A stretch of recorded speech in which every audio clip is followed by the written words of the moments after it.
Le Seigneur vient, il est presque là. Jésus-Christ, Fils de Dieu, Prince de la paix, a été annoncé par les prophètes. Il vient nous révéler l'amour de Dieu qui nous aime comme un Père. Préparons-nous à recevoir la lumière de ce petit enfant qui a été reconnu comme le Sauveur du monde. Que l'espérance habite nos cœurs et nous donne la joie. Que le Seigneur nous donne lui-même sa grâce, c'est-à-dire son amour gratuit et sa paix. Amen. Bienvenue à tous et à toutes. Alors c'est aujourd'hui le culte de la fête de Noël avec les enfants. Bienvenue aux familles qui m'ont rejoint ce matin pour enregistrer ce culte. Il y aura quelques petits bruits, mais voilà, ça fait partie de notre ambiance de Noël. Et puis, on a une équipe technique aussi autour de nous. Et puis, bienvenue à ceux qui nous regardent. Alors, on a déjà travaillé depuis longtemps avec les enfants pour enregistrer les scénettes. Et les catéchumènes aussi ont participé à différentes parties du culte. Et si ceux qui nous regardent veulent chanter avec nous, vous avez les chants sur le site. Alors, je vais inviter les enfants à revenir devant et on va chanter le premier chant au peuple fidèle, le 32-22, les strophes 1 et 2. 32-22, 1 et 2. Et les enfants, vous pouvez venir avec moi devant, on va chanter.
allons maintenant louer le Seigneur et la louange a été préparée et enregistrée par quelques catéchumènes avec Lina, Mélissa, Marion, Yannick Merci, et Seigneur, Graciela. pour le souffle de vie Et que tu me nous les donnes, écoutons.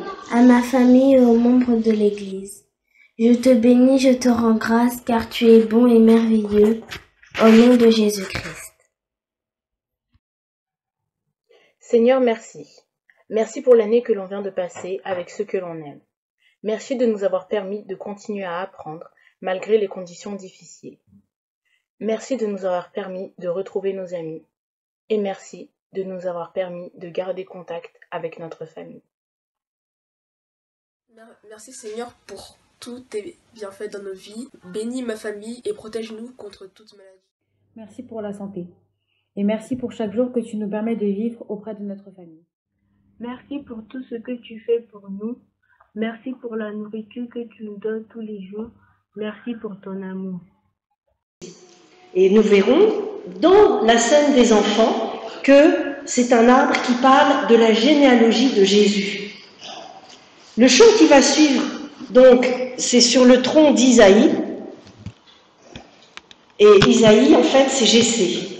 Voilà. Le vieux tronc d'Isaïe, eh bien, c'est... Vous avez vu, hein, on va regarder la diapo tout à l'heure sur l'arbre de Jessé. Eh bien, il y a comme un arbre qui pousse. Eh bien, c'est ce que nous allons chanter maintenant. Et je vous invite à vous lever, c'est le 32-16. Les strophes 1 et 2 d'un arbre séculaire. 32-16.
Et je vous invite à vous asseoir.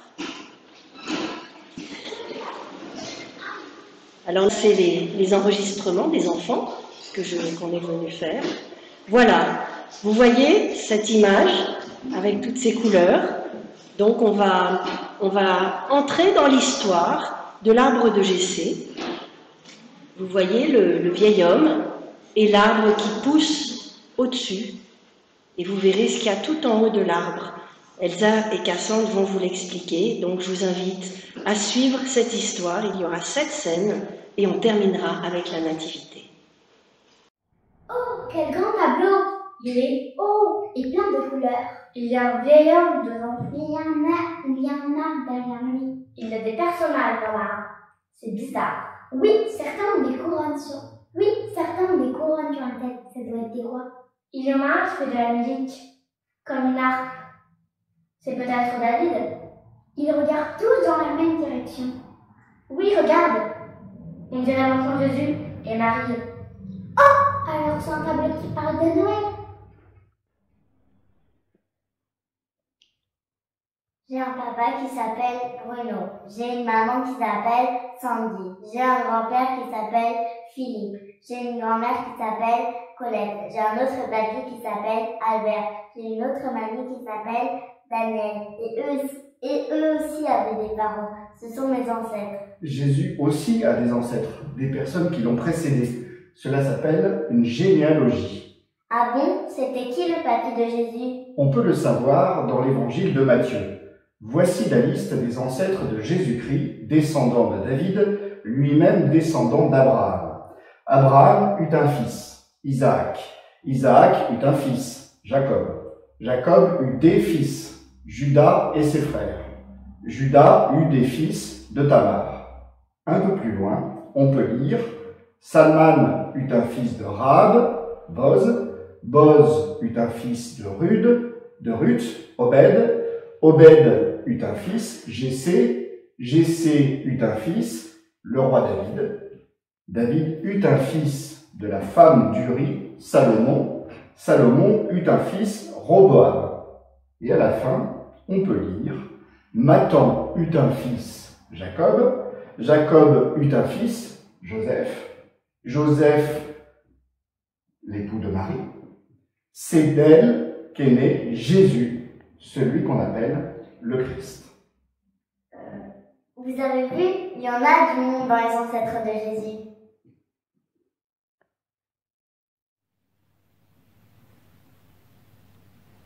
On peut dire que les ancêtres de Jésus sont très différents les uns les autres. Regardez Ruth, c'est une étrangère. Elle s'est attachée à sa belle-mère, Noémie, et n'a pas voulu la quitter. Elle a voulu croire au Dieu du peuple d'Israël, et elle est partie avec elle, à Bethléem. Ruth, l'étrangère, s'est mariée avec un cousin éloigné de Noémie. Il s'appelle Boz. Elle a eu un fils qui sera plus tard le père de Jessé, le grand-père de David. On peut dire que les ancêtres de Jésus ont préparé ce que Jésus va faire dans sa vie. Par exemple, Jésus a accueilli tout le monde, même les étrangers. Aujourd'hui, tout le monde peut croire en lui. Scène 4. Après l'histoire de Ruth, le prophète Samuel doit choisir un roi pour le peuple d'Israël. Dieu dit à Samuel: Va voir Jessé, un homme qui habite Bethléem. J'ai vu parmi ses fils le roi qu'il me faut. Samuel part et va chez Jessé. Jessé lui présente ses 8 fils, et ce n'est qu'au dernier, le plus jeune, que Dieu dit à Samuel: C'est lui, c'est David, consacre-le en lui mettant de l'huile sur la tête. C'est lui qui deviendra le roi. En attendant, David continuait à garder les moutons. Saül était encore roi et il était parfois tourmenté dans sa tête. Ses serviteurs ne savaient pas quoi faire. Alors il leur dit: Trouvez-moi un bon musicien et amenez-le-moi. Il envoie un messager vers Jessé. Envoie-moi ton fils David. David arrive près de Saül et se mit à son service. Quand Saül est tourmenté, David prend sa cithare qui est comme une petite harpe et il en joue. Alors Saül se calme. C'est grâce à cette histoire que David est représenté sur l'arbre de Jessé avec une harpe. C'est une manière de le reconnaître. Et David a aussi écrit de nombreux psaumes qui sont des chants de louanges ou des prières à Dieu. Dieu a choisi David, le plus jeune fils de Jessé. Même quand on a l'impression d'être le plus petit, Dieu nous connaît, nous aime et a besoin de nous.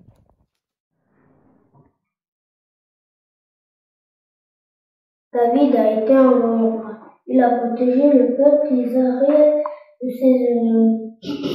Il a aussi fait des erreurs dans sa vie, mais il a pu les reconnaître et se faire pardonner.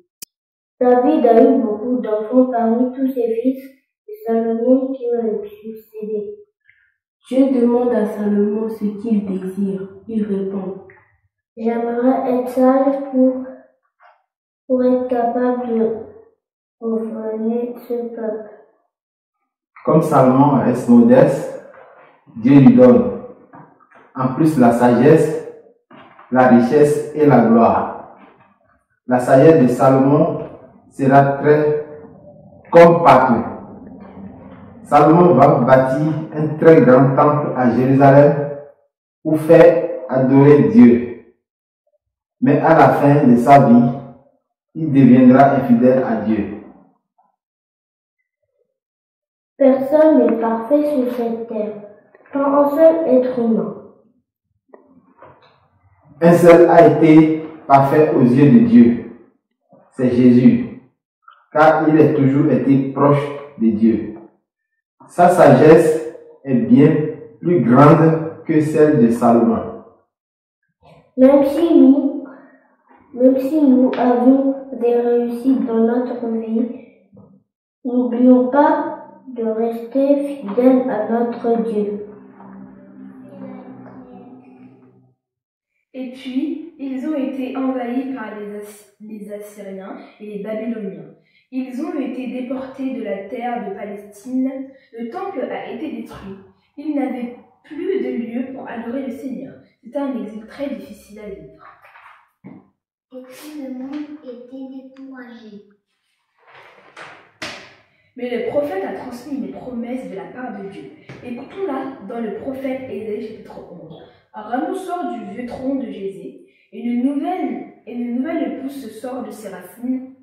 L'Esprit du Seigneur est sans cesse avec lui, l'Esprit qui donne la sagesse et le discernement, l'aptitude à décider et la vaillance, l'Esprit qui fait connaître le Seigneur et enseigne à l'honorer. Il lui inspirera d'honorer le Seigneur. Il ne jugera pas selon les apparences. Il ne décidera rien d'après les racontars. Mais il rendra justice aux défavorisés. Il sera juste pour les pauvres du pays. Sa parole, comme un bâton, frappera le pays. Sa sentence fera mourir le méchant. La justice et la fidélité seront pour lui comme deux ceintures qu'on porte toujours autour des reins. On ne commettra ni mal, ni destruction sur toute la montagne qui appartient au Seigneur. Car la connaissance du Seigneur remplira la terre, tout comme les eaux recouvrent le fond des mers. Ce jour-là, le descendant de Jessé sera comme un signal dressé pour les peuples du monde.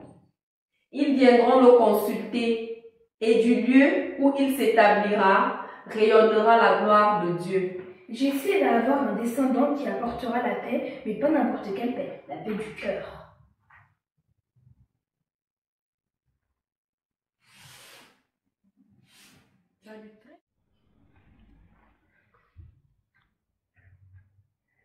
C'est bizarre, l'arbre de Jessé aboutit à Marie. Oui, c'est vrai, il devrait aboutir à Joseph, le père de Jésus. Car Jessé et David sont les ancêtres de Joseph. Ah oui, mais le père de Jésus, n'est-ce pas Dieu? Ben alors, il sert à quoi l'arbre de Jessé?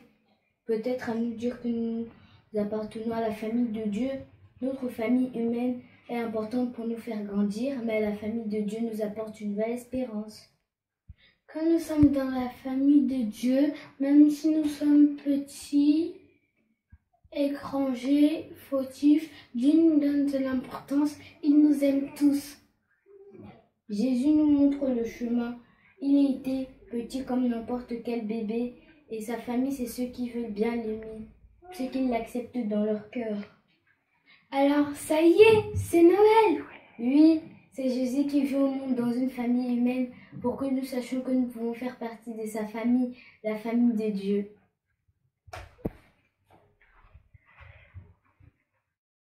Jérémie, Luc 2, 1 à 7. En ce temps-là, parut un édit de César Auguste, ordonnant un recensement de toute la terre. Ce premier recensement eut lieu pendant que Quirinius était gouverneur de Syrie. Tous allaient se faire inscrire, chacun dans sa ville. Joseph aussi monta de la Galilée, de la ville de Nazareth, pour se rendre en Judée, dans la ville de David, appelée Bethléem, parce qu'il était de la maison de la famille de David, afin de se faire inscrire avec Marie, sa fiancée, qui était enceinte. Pendant qu'il était là, le temps où Marie devait accoucher arriva. Elle enfanta son premier-né, elle l'emmaillota et le coucha dans une crèche, parce qu'il n'y avait pas de place pour eux dans l'hôtellerie. Il y avait dans cette même contrée des bergers qui passaient dans les champs les veilles de la nuit pour garder leurs troupeaux. Et voici un ange du Seigneur leur apparut, et la gloire du Seigneur resplendit autour d'eux. Ils furent saisis d'une grande frayeur. Mais l'ange leur dit, « Ne craignez point, car je vous annonce une bonne nouvelle, qui sera pour tout le peuple sujet d'une grande joie. C'est aujourd'hui, dans la ville de David, il vous est né un sauveur, qui est le Christ, le Seigneur. Et voici à quel signe vous le reconnaîtrez. Vous trouverez un enfant emmailloté et couché dans une crèche. » Et soudain il se joignit à l'ange une multitude de l'armée céleste, louant Dieu et disant, « Gloire à Dieu dans les lieux très hauts, et paix sur la terre parmi les hommes qui l'agréent. » Lorsque les anges les eurent quittés pour retourner au ciel, les bergers se dirent les uns les autres, « Allons jusqu'à Bethléem, et voyons ce qui est arrivé, ce que le Seigneur nous a fait connaître. »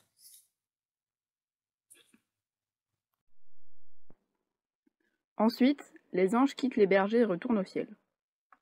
Alors, les bergers se disent entre eux, « Allons jusqu'à Bethléem et voyons ce qui est arrivé, ce que le Seigneur Dieu nous a fait connaître. » Ils partent vite et ils trouvent Marie, Joseph et le petit enfant couché dans la mangeoire. Quand ils le voient, ils racontent ce que l'ange leur a dit sur cet enfant. Tous ceux qui entendent les bergers sont étonnés de leurs paroles. Marie retient tout ce qui s'est passé. Elle réfléchit à cela dans son cœur. Ensuite, les bergers repartent. Ils rendent gloire à Dieu et chantent sa louange pour tout ce qu'ils ont vu et entendu. En effet, tout s'est passé comme l'ange l'avait annoncé.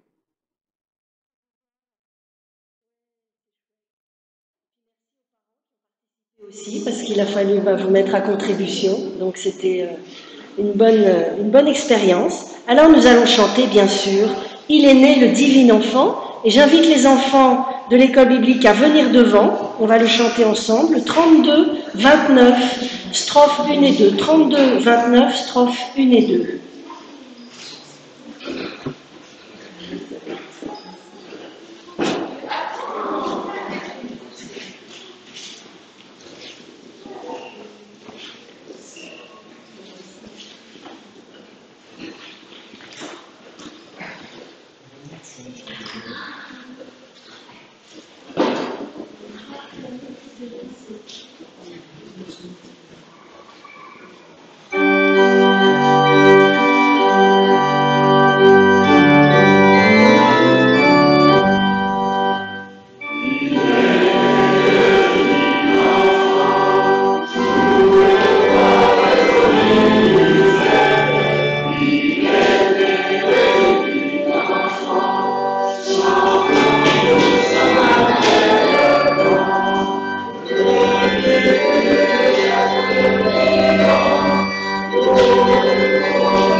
Vous vous asseyez.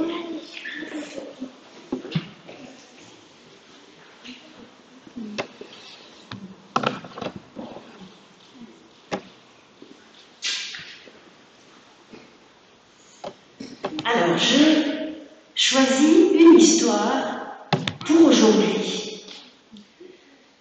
C'est l'histoire des 3 arbres.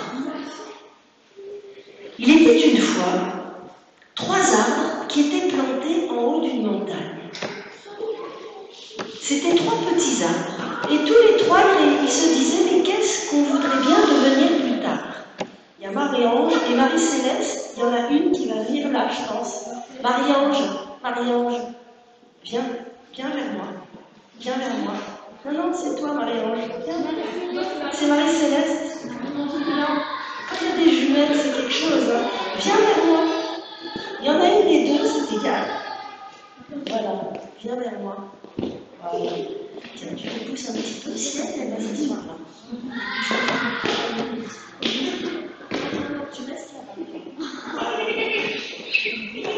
Est-ce que tu as entendu le début de l'histoire des 3 arbres?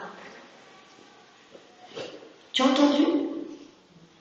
Ils réfléchissent pour savoir ce qu'ils veulent devenir. Et le premier arbre, il voit les étoiles dans le ciel.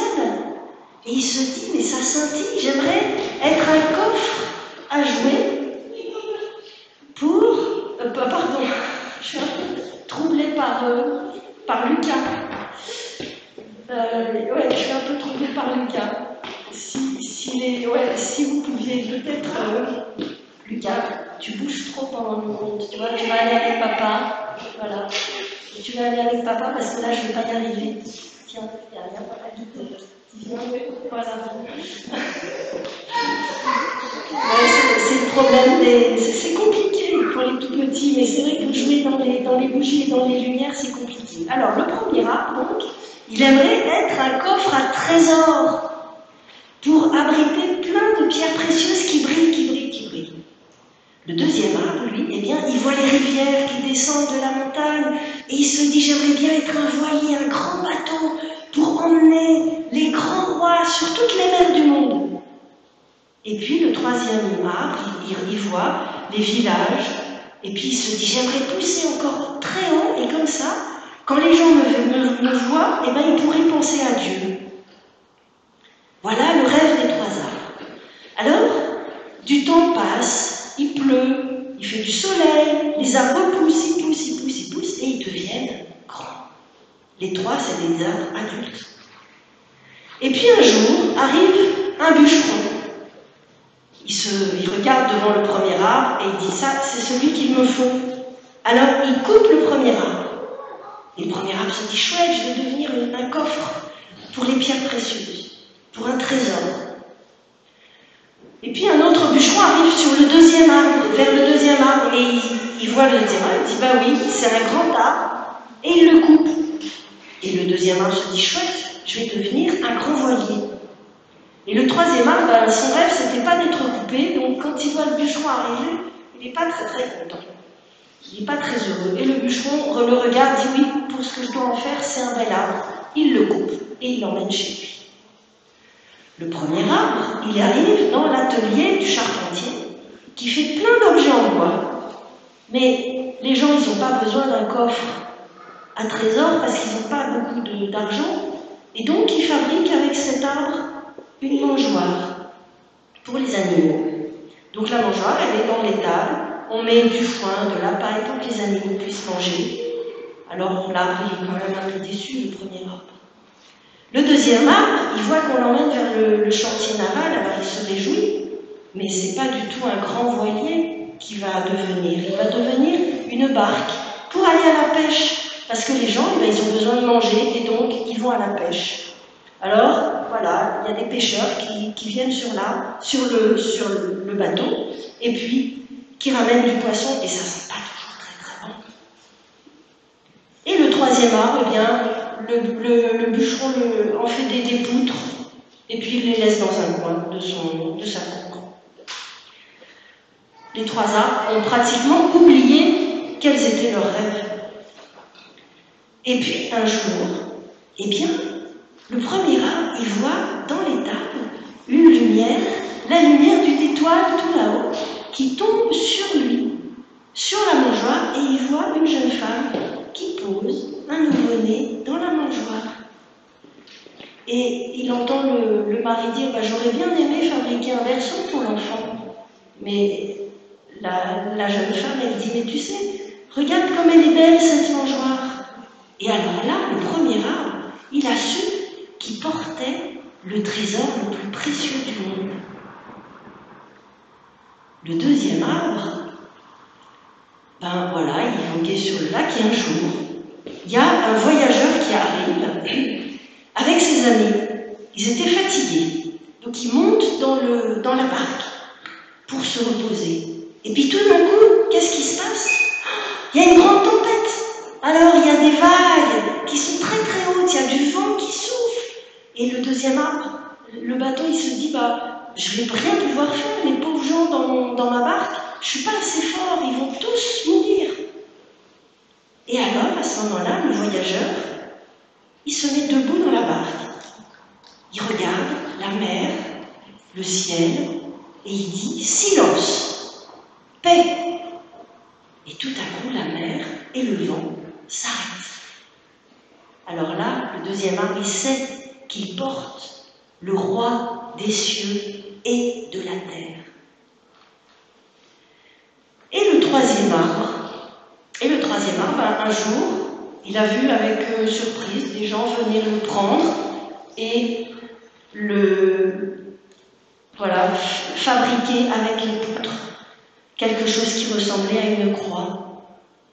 Et donc, on le prend et il sent qu'il y a une ambiance qui n'est pas terrible, il y a une foule autour de lui, ça va pas très bien, et puis il sent aussi qu'on va clouer un homme sur le bois. Alors il est très très triste cet arbre. Il a honte même. C'était un vendredi matin. Et puis voilà, l'homme qui est sur la croix, il meurt. Mais le dimanche matin, eh bien l'arbre, il sent sur la terre entière une lumière immense qui fait vibrer toute la terre. Et là, il comprend que l'amour de Dieu, eh bien, il a tout transformé. Et il a transformé la mort de cet homme en un homme vivant. Et cet amour de Dieu a transformé le premier arbre qui est devenu celui qui a porté le trésor le plus précieux. Vous avez reconnu? Dans la mangeoire, c'était qui? C'était Jésus. La barque a transporté le voyageur qui était le roi des cieux et de la terre, c'était qui? C'était Jésus aussi. Et puis le troisième arbre, eh bien, oui, c'était Jésus aussi sur la croix qui est mort et ressuscité. Voilà l'histoire des trois arbres. Et maintenant, nous allons chanter.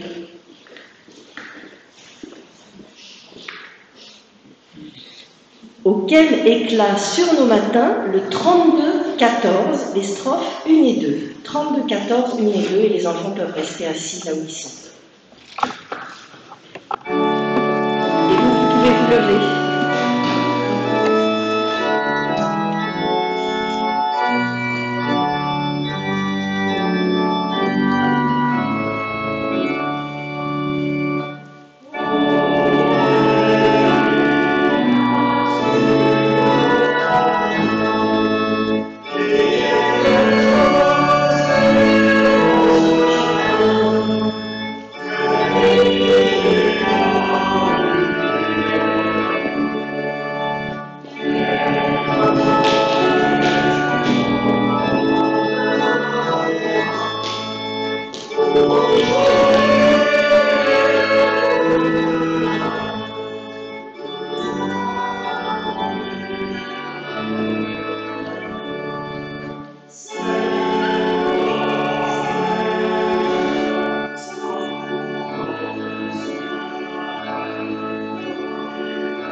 Alors, c'est le moment de l'offrande. Je vais peut-être demander à deux ados de nous aider à faire l'offrande.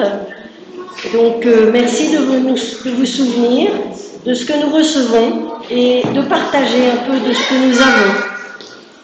Et puis, pour les personnes qui sont à distance, eh bien, voilà, vous pouvez payer, vous pouvez participer à notre église par votre don, soit en chèque, soit en ligne, soit en mettant quelque chose dans une enveloppe.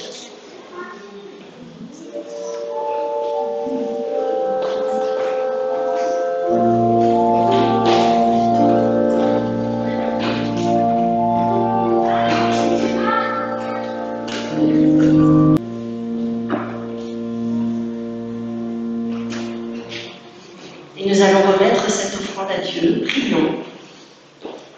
Seigneur notre Dieu, merci pour tous tes dons et merci pour le don de Jésus-Christ. Voici notre offrande pour que notre Église accomplisse fidèlement sa mission, annoncer ton amour ici, là où nous vivons et dans le monde. Amen.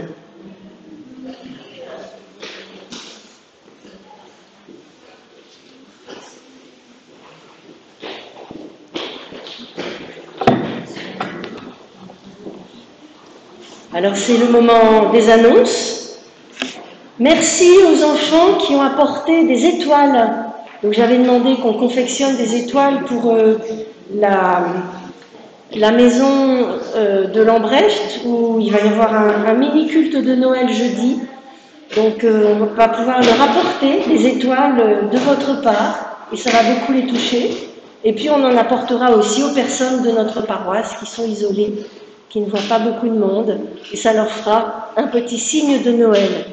Donc merci à vous tous. Donc ce culte est diffusé à 16h et nous nous retrouvons après le culte cet après-midi avec l'application Blue Jean, et il y a un nouveau code. Ce que j'ai dit aux jeunes hier, ça ne fonctionne pas, c'est un nouveau code qu'il faut entrer, le 337 011 966, c'est sur le site internet. Toutes nos activités continuent en visioconférence. Vous avez entendu que malheureusement notre déconfinement ne va pas être aussi rapide, aussi léger qu'on aurait espéré. Donc on continue en visio, et notamment avec la prière qui a lieu tous les lundis soirs de 20h à 20h30, donc soit au téléphone, soit en visio. Il n'y aura pas de prière pendant la semaine entre Noël et le jour de l'an. Mais sinon, il y aura prière lundi prochain et le 21. Le culte du 20 décembre est ouvert, avec évidemment les restrictions sanitaires en vigueur. Et pour le culte du 24, attention, pour la veillée, il y a 2 veillées et il faut s'inscrire pour ne pas risquer d'être trop nombreux dans le temple. Donc il y a une veillée à 17h pour les personnes qui peuvent se libérer à 17h, et une veillée à 18h30. Donc il va y avoir un doodle, on va vous expliquer comment vous pourrez faire, sinon vous me téléphonez et je noterai, ou Nathalie, on notera qui vient à 17h et qui vient à 18h30 pour le 24.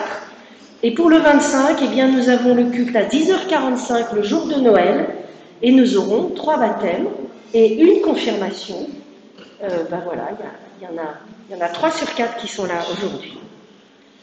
Et puis, sinon, vous pouvez encore regarder le catalogue Bon Accueil et téléphoner à Violaine et à Mireille. Un grand merci à Sylvia qui est derrière son écran. Malheureusement, Sylvia, voilà, les enfants sont là, tu verras les films, tu verras les vidéos. Et en tout cas, merci à Sylvia qui a préparé tout ce qu'il fallait pour les costumes de chaque enfant. À Claire qui est quelque part là. Elle est de l'autre côté, Claire, avec les enfants, qui nous a aidés aussi à concevoir ces scénettes avec les enfants, pour que ce soit un petit peu vivant. C'était pas très facile, mais je pense que voilà, on a réussi à faire quelque chose. Merci à tous les catéchumènes aussi, qui ont lu et qui vont encore nous faire entrer dans la prière d'intercession. Je ne sais pas, est-ce qu'il y a encore une annonce? C'est bon comme ça. Ok. Alors, pour terminer ce culte, eh bien, nous allons avoir un dernier moment de calme. un moment de prière. Donc qu'est-ce qu'on fait pendant la prière? On peut croiser les mains et on peut fermer les yeux et on peut fermer la bouche. Voilà. Et si ça ne va pas, il y en a qui peuvent venir jusqu'à moi et je peux les aider à se concentrer. Et avec les catéchumènes, nous allons entrer dans la prière d'intercession avec Eléa, Taïna, Maxence, Clarisse et Lola. Seigneur, nous te prions de protéger les personnes vulnérables pendant cette période particulière et de guérir toutes les personnes contaminées. Nous te prions pour les personnes seules pendant cette période difficile. Nous te prions plus particulièrement pour les personnes âgées et les proches et la famille éloignée. Jésus, nous te prions pour les médecins qui se battent contre le Covid-19, mais aussi pour les gens qui ont soit eu la maladie du Covid-19, soit les gens qui ont passé l'épreuve d'avoir eu la maladie et de la combattre avec fierté. Seigneur Dieu, en cette période de Noël, nous te prions pour que la joie demeure en nos cœurs et que, malgré la maladie et le confinement, nous puissions fêter ce moment si précieux. Seigneur notre Dieu, nous te prions aujourd'hui pour remettre en tes mains les personnes malades, les personnes qui seront seules à Noël, et toutes les personnes qui travaillent et risquent leur vie tous les jours pour notre confort. Nous te prions pour que tu leur apportes de la joie et de la force. Seigneur, nous te prions pour notre monde, que tu as créé si varié et magnifique. Inspire les humains qui vivent de ces richesses pour le préserver. Nous te prions pour que nous puissions être des artisans de paix là où nous vivons, pour vraiment témoigner que Jésus est le prince de la paix, en être les témoins. Et c'est ensemble que nous te disons, Notre Père, qui es aux cieux, que ton nom soit sanctifié, que ton règne vienne, que ta volonté soit faite sur la terre comme au ciel. Donne-nous aujourd'hui notre pain de ce jour. Pardonne-nous nos offenses, comme nous pardonnons aussi à ceux qui nous ont offensés, et ne nous laisse pas entrer en tentation, mais délivre-nous du mal, car c'est à toi qu'appartiennent le règne, la puissance et la gloire, au siècle des siècles. Amen. Et nous allons nous lever pour l'envoi et la bénédiction du Seigneur, et nous sortirons par la porte principale. Qu'autour de nous et partout dans le monde, nous fassions luire la lumière de Noël, pour que tous ceux et celles qui cherchent le bonheur et la vie trouvent en Jésus-Christ le sens de leur existence et la force de leur jour. Et nous recevons la bénédiction de Dieu, que la joie de Noël reste en nous, que le Dieu de l'espérance vous remplisse de toute paix dans la foi, afin que vous débordiez d'espérance, par la puissance de l'Esprit. Amen. Et nous chantons Mon beau sapin au 54-08, les strophes 1 et 2.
Et je vous souhaite un très bon dimanche à tous.